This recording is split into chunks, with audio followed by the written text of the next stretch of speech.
الحمدللہ، ہر طرح کی تعریف اللہ تعالی کے لیے ہے جو بلند درجات والا اور زمین و آسمان کا پیدا کرنے والا ہے۔ میں اس پاک ذات کی حمد بیان کرتا ہوں۔ وہ توبہ قبول کرنے والوں کو پسند فرماتا ہے، ان کے گناہوں کو نیکیوں سے بدل دیتا ہے۔ میں گواہی دیتا ہوں کہ اللہ کے علاوہ کوئی معبود نہیں، وہ اکیلا ہے، اس کا کوئی شریک نہیں، گناہوں کا معاف کرنے والا، توبہ قبول کرنے والا اور لغزشوں کو درگزر کرنے والا ہے۔ میں گواہی دیتا ہوں کہ ہمارے نبی محمد اس کے بندہ و رسول، عظمتوں والے نبی اور معزز ترین رسالت کے ساتھ بھیجے ہوئے ہیں۔ اللہ تعالیٰ کا درود و سلام نازل ہو ان پر، ان کی آل و اولاد اور صحابہ کرام پر، اور قیامت کے دن تک دائمی سلامتی نازل ہو۔ اما بعد، اللہ کے بندو، اللہ تعالیٰ کا کما حقہ تقوی اختیار کرو، پوشیدگی میں اور رازدارانہ گفتگو میں اس سے ڈرو، اور تمہیں دنیاوی زندگی دھوکے میں نہ ڈالے، اس لیے کہ یہ بھاگنے کی جگہ ہے، قیام کی نہیں، عمل کی سواری ہے، سستی کی نہیں، ایسی تجارت گاہ ہے جس کا سامان طاعت ہے، جس کا فائدہ اس دن کی کامیابی ہے جس دن قیامت قائم ہوگی۔ مسلمانوں، بڑے حقائق میں سے جنہیں خواہشات چھپا نہیں سکتی اور نہ آرا جنہیں بدل سکتی ہیں، یہ ہے کہ یہ عالم علوی و سفلی اور اس کے انسان و جنات اور اس کی تمام مخلوق اللہ تعالیٰ کے حد درجہ محتاج ہیں، اس کی جناب میں بے حد مجبور ہیں، پلک جھپکنے کے لیے بھی انہیں اس ذات سے بے نیازی نہیں ہے، اس کے بغیر کوئی بقا نہیں ہے اور نہ ہی اصلاً ان کی کوئی زندگی ہے۔ یقیناً وہ بلند ذات زندہ اور سب کی تھامنے والی ہے، جو ایسی چیزوں کے ذریعے اپنی مخلوق کو تھامتا ہے جن کے ذریعے ان کی اصلاح فرماتا ہے، اس لیے کہ اس کے بغیر ان کے لیے قطعاً کوئی بھلائی کبھی نہیں ہے۔ یہ محتاجی گرچہ اس کے انواع متعدد ہے اور اس کے احوال مختلف ہیں، لیکن یہاں ایک قسم ہے جو ان میں سب سے معزز و مبارک اور سب سے بلند و قیمتی ہے، اور وہ ایسی قسم ہے جو زندگی کی زینت اور اس کی لذتوں سے بلند ہے۔ وہ اللہ تعالیٰ کی بارگاہ میں محتاج ہونا ہے کہ وہ گناہوں کو معاف کر دے، عیوب پر پردہ ڈال دے، دلوں کو پاک کر دے، توبہ کی اجازت دے دے اور اس کے لیے تالوں کو کھول دے۔ اس مقصد کے لیے کوشش کرنا مرسلین کی عادت اور ان کی خصلت رہی ہے۔ جس نے ان کی نیند اڑا دی، انہیں ان کے رب کے سامنے کھڑا کیا، وہ لگاتار اپنے رب سے بے چین دلوں، گڑ گڑاتے نفوس اور ڈری ہوئی نگاہوں سے مغفرت و رحمت مانگتے تھے۔ تو یہ آدم علیہ السلام ہیں۔ جس چیز کی وجہ سے ان کا قدم پھسل گیا، اس پر انہیں ندامت ہوئی، وہ اس پر اپنے رب سے سرگوشی کرتے ہوئے کہتے ہیں۔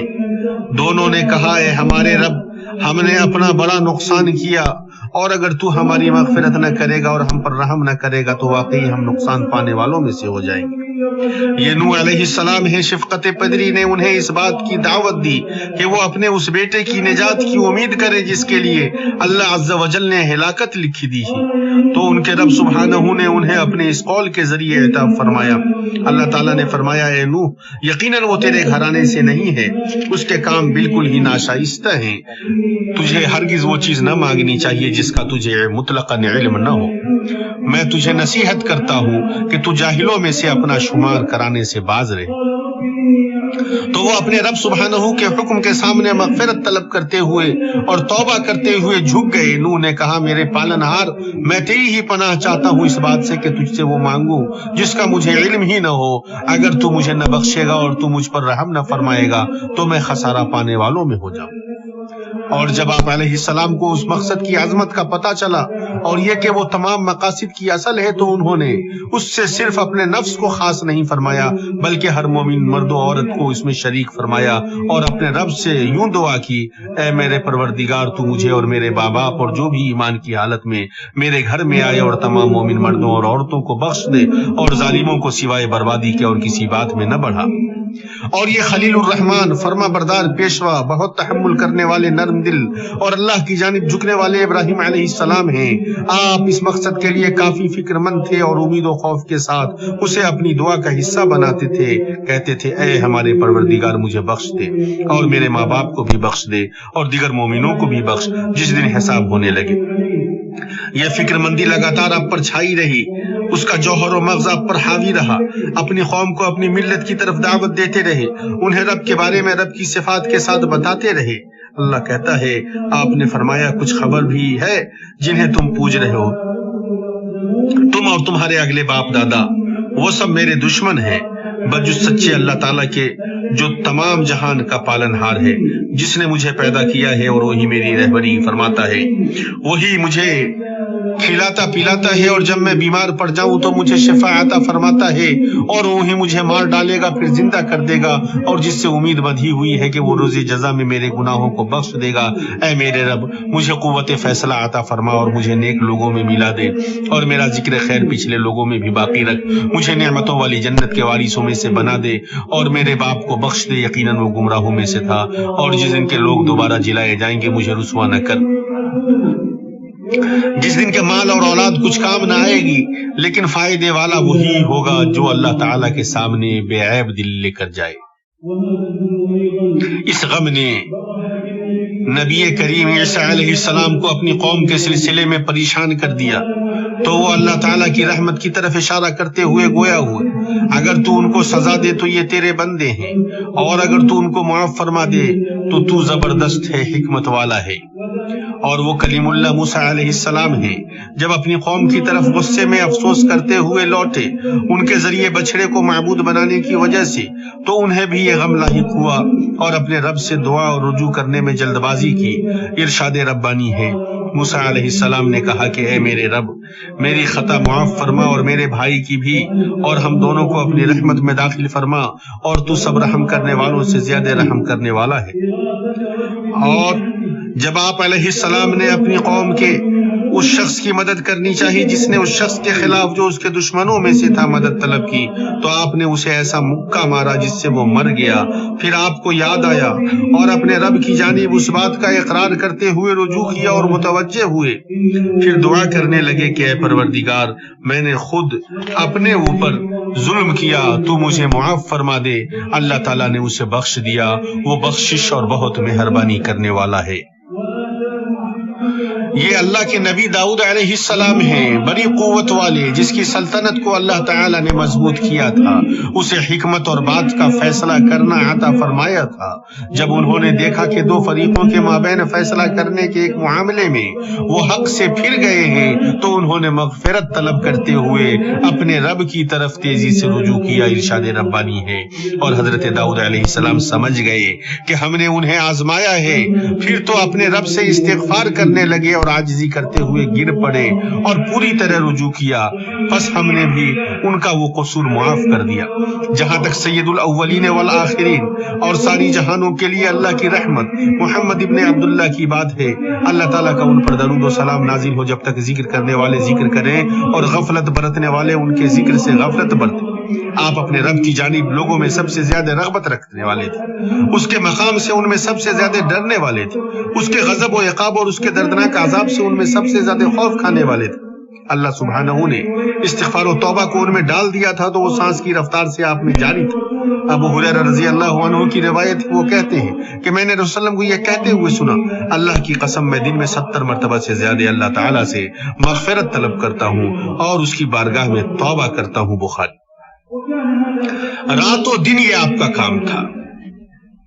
عائشہ رضی اللہ عنہ روایت کرتی ہے کہ میں نے ایک رات نبی کریم کو بستر سے غائب پایا، میں نے انہیں تلاش کیا تو میرے ہاتھ ان کے دونوں قدموں کے اندرونی حصوں پر پڑے اور آپ مسجد میں تھے اور دونوں قدم کھڑے تھے اور آپ یہ کہہ رہے تھے، اے اللہ میں تیری رضا کے ذریعے تیری ناراضگی سے پناہ مانگتا ہوں، تیری معافی کے ذریعے تیری سزا سے پناہ مانگتا ہوں، تجھ سے تیری ہی پناہ مانگتا ہوں، میں تیری تعریفوں کا شمار نہیں کر سکتا، تو ویسے ہی ہے جیسے تو نے خود اپنی تعریف کی ہے۔ مسلم۔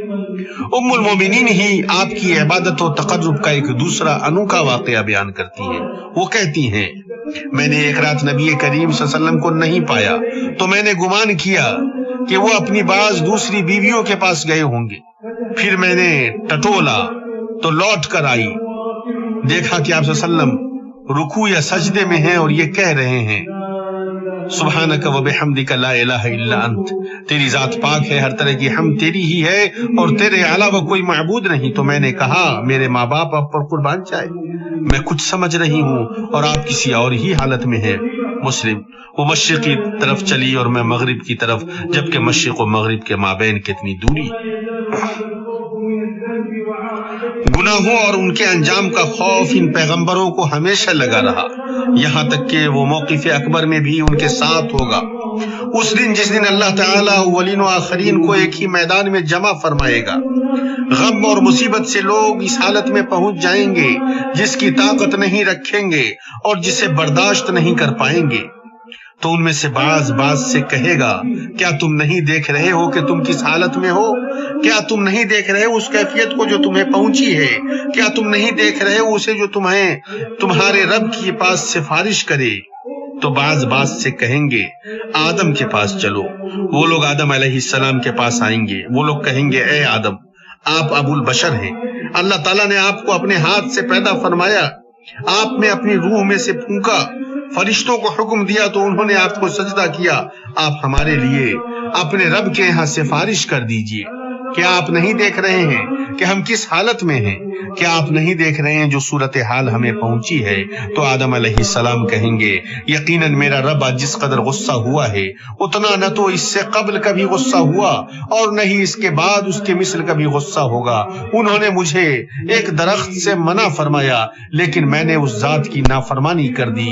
مجھے چھوڑ دو، مجھے چھوڑ دو، میرے علاوہ کسی اور کے پاس جاؤ، نوح کے پاس جاؤ. تو وہ لوگ نوح کے پاس آئیں گے، پھر وہ لوگ ابراہیم، پھر موسیٰ اور پھر عیسیٰ کے پاس آئیں گے. تو وہ سب کے سب وہی باتیں کہیں گے جو آدم علیہ السلام نے کہی تھی، یہاں تک کہ وہ محمد کے پاس آئیں گے. چنانچہ آپ صلی اللہ علیہ وسلم ان کے لیے سفارش کریں گے. حدیث اسے شیخین نے ابو ہریرہ رضی اللہ عنہ سے روایت کیا ہے. یہ ان لوگوں کی حالت ہے جنہیں اللہ تعالیٰ نے اپنی وحی کے لیے منتخب فرمایا اور اپنی رسالتوں کے لیے چنا ہے. وہ لوگوں میں سب سے زیادہ اللہ تعالیٰ کے خوف و خشیت والے تھے، لوگوں میں اللہ کی مغفرت و رحمت کے سلسلے میں سب سے زیادہ رغبت رکھنے والے، اس کی بارگاہ میں لوگوں میں سب سے جلدی سے توبہ و رجوع کرنے والے تھے. بندہ اپنے رب سے معرفت کے بقدر اس سے خوف کھاتا ہے اور اس کی تعظیم کرتا ہے. ارشاد ربانی ہے اللہ تعالیٰ سے اس کے بندوں میں سے علماء ڈرتے ہیں. اللہ تعالیٰ ہمیں اور آپ کو ان چیزوں میں فائدہ پہنچائے جو اس نے واضح دلائل اور ہدایتیں نازل فرمائی ہیں. مخلوق کے سب سے بہتر انسان کی سنت میں ہمیں برکت عطا فرمائے. میں اللہ عظیم سے اپنے لیے، آپ سب کے لیے ہر طرح کے گناہوں سے مغفرت طلب کرتا ہوں. اسی ذات سے مغفرت طلب کرو، اس لیے کہ مغفرت طلب کرنے والوں کے لیے ہی کامیابی ہے. ہر طرح کی تعریف اللہ تعالیٰ کے لیے ہے جس نے توبہ کو رخت سفر باندھنے والوں کی منزلوں میں سے سب سے بہتر بنایا ہے. میں اس پاک ذات کی حمد بیان کرتا ہوں، وہ بہت زیادہ توبہ کرنے والوں اور بہت زیادہ پاکی اختیار کرنے والوں کو پسند فرماتا ہے. میں درود و سلام بھیجتا ہوں متقیوں کے امام اور ساری جہاں کے لیے اللہ کی رحمت خاتم المرسلین پر اور ان کی آل و اولاد اور تمام صحابہ کرام پر.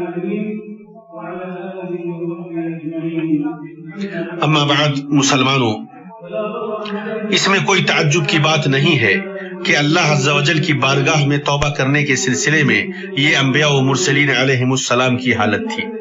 اس لیے کہ توبہ کا مقام پہلا، درمیانی اور آخری ہے. اللہ عز و جل کی جانب چلنے والا بندہ اس سے الگ نہیں ہوگا، اسے موت تک ہمیشہ اختیار کیے رہے گا. اس لیے کہ توبہ بندے کا آغاز و انتہا ہے، اسے اس کی آخر میں ویسی ہی ضرورت ہے جیسے شروع میں اسے اس کی ضرورت ہے. یقیناً توبہ کا یہ مقام ہے، اس لیے کہ توبہ کی بندگی اللہ تعالیٰ کے نزدیک محبوب ترین اور معزز ترین بندگیوں میں سے ہے. اس لیے کہ اللہ سبحانہ بہت زیادہ توبہ کرنے والوں کو پسند کرتا ہے. اگر توبہ اللہ کے نزدیک محبوب ترین چیز نہیں ہوتی تو گناہ کے ذریعے اپنی سب سے معزز ترین مخلوق کو نہیں آزماتا. اسی لیے اللہ سبحانہ اپنے بندے کی توبہ سے اس وقت نہایت خوش ہوتا ہے جب وہ توبہ کرتا ہے، جیسا کہ نبی کریم صلی اللہ علیہ وسلم نے اس کی مثال اس شخص سے دی ہے جو ہلاکت خیز اور ڈراؤنی سرزمین میں اپنی سواری کو کھونے اور زندگی کے اسباب سے نا امید ہونے کے بعد اپنی اس سواری کو پاتا ہے جس پر اس کا کھانا اور پانی ہوتا ہے، اور ایسی خوشی اطاعتوں میں سے کسی چیز میں نہیں ملتی ہے سوائے توبہ کے، اور یہ بات معلوم ہے کہ اس خوشی کا توبہ کرنے والوں کی حالت اور اس کے دل پر بڑا اثر ہوتا ہے، اور یہ بندوں پر اللہ تعالیٰ کے ذریعے گناہوں کے مقدر کیے جانے کے اسرار میں سے ہے، اس لیے کہ بندہ توبہ کے ذریعے محبوبیت کے درجے کو پاتا ہے تو اللہ کا محبوب بن جاتا ہے، اس لیے کہ اللہ تعالیٰ بہت زیادہ توبہ کرنے والوں کو پسند فرماتا ہے، اور اللہ تعالیٰ اس بندے کو پسند فرماتا ہے جو آزمائش میں پڑ گیا ہو اور بہت زیادہ توبہ کرنے والا ہو، اس لیے کہ اس ذات کی عبودیت میں تابعداری و انکساری خضوع اللہ کی خوشامد اور اس کی جناب میں جھکنا ہے۔ تابعداری و انکساری بندگی کی روح اور اس کا مغز و جوہر ہے، اور اللہ سبحانہ بندے سے اس وقت سب سے زیادہ قریب ہوتا ہے جب بندہ جھکتا ہے اور انکساری قلب اختیار کرتا ہے، میانہ روی خیر و فضل اور نوازشوں کی شمع انکساری کے شمعدان میں نازل ہوتی ہے، اور توبہ کرنے والے گنہگار کے لیے اس میں بڑا حصہ ہے۔ اے اللہ، ہم تیری عزت سے اور تیری بارگاہ میں جھک کر تجھ سے سوال کرتے ہیں، تو ہم پر رحم فرما۔ ہم تم سے مانگتے ہیں، تو قوی ہے اور ہم ضعیف ہیں، تو ہم سے بے نیاز ہے اور ہم تیرے محتاج ہیں، یہ ہماری جھوٹی اور خطا کار پیشانیاں تیرے سامنے ہیں، ہمارے علاوہ تیرے بندے بہت ہیں، ہمارے لیے تیرے سوا کوئی رب نہیں، کوئی پناہ گاہ اور نجات کی جگہ نہیں تیرے سوا۔ ہم تم سے مسکینوں کی طرح مانگتے ہیں، خضوع اختیار کر کے اور جھک کر رونے گڑ گڑانے والوں کی طرح ہم تیری بارگاہ میں روتے گڑ گڑاتے ہیں، ہم تم سے خوف کھائے ہوئے اور گھبرائے ہوئے کی طرح دعا کرتے ہیں، اس شخص کی طرح سوال کرتے ہیں جس کی گردن جھکی ہوئی ہو، جو مکمل طور پر سرنگوں ہے، جس کی نگاہیں آبدیدہ ہیں اور جس کا دل عاجزی اختیار کیے ہوا ہے۔ شاعر کہتا ہے، وہ ذات جس سے ہم ان چیزوں میں پناہ لیتے ہیں جن میں ہم اس سے امید رکھتے ہیں، اور جن چیزوں سے ڈرتے ہیں ان کے سلسلے میں اس ذات کی پناہ میں آتے ہیں۔ لوگ اس ہڈی کو نہیں جوڑ سکتے جسے تو توڑ دے، اور اس ہڈی کو نہیں توڑ سکتے جسے تو جوڑنے والا ہو۔ یہ ہوا، اور درود و سلام بھیجو نبی آخر الزمان محمد ابن عبداللہ صلی اللہ علیہ وسلم پر۔ اللہ تعالیٰ نے اس کا حکم دیا ہے، اور اللہ تعالیٰ اور اس کے فرشتے اس نبی پر درود بھیجتے ہیں۔ اے لوگوں جو ایمان لائے ہو، نبی پر درود بھیجو۔ اے اللہ، نبی کریم کے نیک صحابہ کرام سے راضی ہو جا، اور ان کے ساتھ ہم سے بھی اپنے فضل و رحم سے، اے ارحم الراحمین۔ اے اللہ، اسلام اور مسلمانوں کو غلبہ عطا فرما۔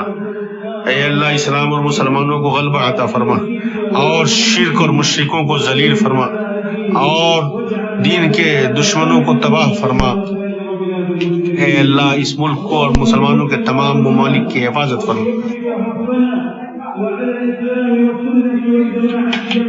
اے اللہ، اسلام سنت پر ہمیں متفق و متحد فرما۔ اے اللہ، نیکوکاروں کے ساتھ ہمیں جمع فرما۔ اے اللہ، جو بھی بھلائی ہم نے تجھ سے مانگی ہے وہ ہمیں عطا فرما، اور ہمارے اعمال میں جو کمی لاحق ہوئی ہے ان کمی کی بھرپائی فرما دے۔ اے اللہ، ہم تجھ سے تقوی مانگتے ہیں، عفاف اور پاک دامنی مانگتے ہیں۔ اے اللہ، ہمارے اماموں اور سربراہان مملکت کی اصلاح فرما دے، اور ان کو توفیق خیر اور حق کی توفیق عطا فرما۔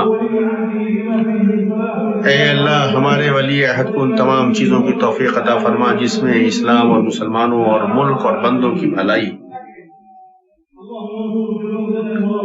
اے اللہ، سرحدوں پر تعینات ہمارے افواج کی مدد فرما، ان کے نشانوں کو درست فرما دے۔ اے رب العالمین،